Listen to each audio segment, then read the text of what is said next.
আমরা গুলি, tear shell, গ্রেপ্তার কোনোটাকে ভয় পাইনি। জনাব তারেক রহমান আমাদের প্রতি সুদৃষ্টি আছে। যারা দুর্দিনে দলের পাশে থাকে, দুর্দিনে যারা কর্মসূচি করে এবং দুর্দিনে যারা পালিয়ে যায় না, তাদেরকে রক্ষা করার জন্য এবং তাদেরকে উন্নয়নের সময় উন্নয়নমূলক কাজ করার জন্য পার্টি এবং সেই ব্যক্তি সর্বোচ্চ কাজ করে।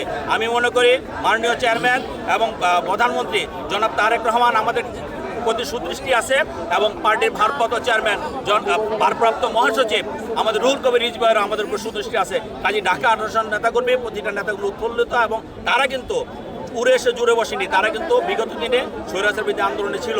কাজী তাদের মানসিক যে শক্তি, সেই শক্তি দিয়ে আমরা ইনশাআল্লাহ অনেক দূরে এগিয়ে যাব। যখন কেউ মিছিল করতে সাহস পায় না, এলাকায় দুজন মানুষ নামতে সাহস পায় না, এই রুহুল কবির রিজভী সিনিয়র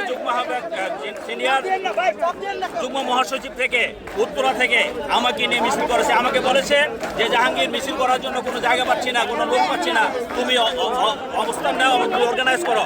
এই ভিআইপি রোডে এয়ারপোর্ট থেকে আব্দুল্লাহ বকিরকে আমাদের ঢাকা 18 সমস্ত নেতাকর্মী থেকে নিয়ে আমরা দলের দুর্দিনের সময়, হাসিনা বিরোধী আন্দোলনের সময়, ফেসিবাদের সময় আমরা মিছিল করেছি। তখন এই রিজভী ভাইয়ের নেতৃত্বে আমরা গুলি, টিয়ার সেল, গ্রেপ্তার কোনোটাকে ভয় পাইনি। রিজভী ভাই ভয় পাইনি, আমরাও ভয় পাইনি। সমস্ত ঢাকা 18 সমস্ত নেতাকর্মীরা আমি মনে করি আজকে যে অবস্থান আমাদের রিজভী ভাইকে যে মহাসচিব করেছে, এই যে দীর্ঘদিন আমরা আন্দোলন সংগ্রাম করেছি, সেই আন্দোলন সংগ্রামের প্রতিফল হিসাবে রিজভী ভাইকে পার্টির মহাসচিব করেছেন ইনশাআল্লাহ।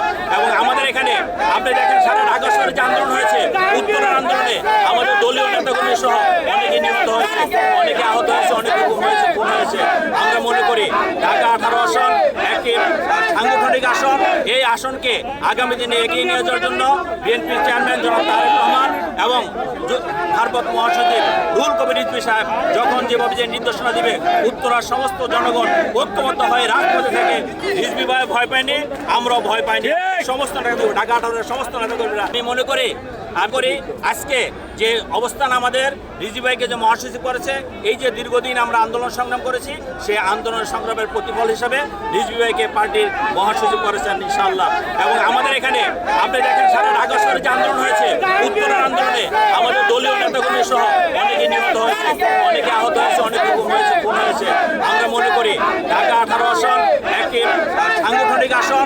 এই আসনকে আগামী দিনে এগিয়ে নিয়ে যাওয়ার জন্য বিএনপির চেয়ারম্যান জনাব তারেক রহমান এবং ভারপ্রাপ্ত মহাসচিব রুহুল কবির রিজভী সাহেব যখন যেভাবে যে নির্দেশনা দিবে, উত্তরার সমস্ত জনগণ ঐক্যবদ্ধ হয়ে রাজপথে থেকে ওই ফেসিবাদ বিরোধী আন্দোলন যেমন করেছে, আগামী দিনে দেশ গড়ার কাজে ইনশাআল্লাহ আমরা এগিয়ে যাবো ইনশাআল্লাহ।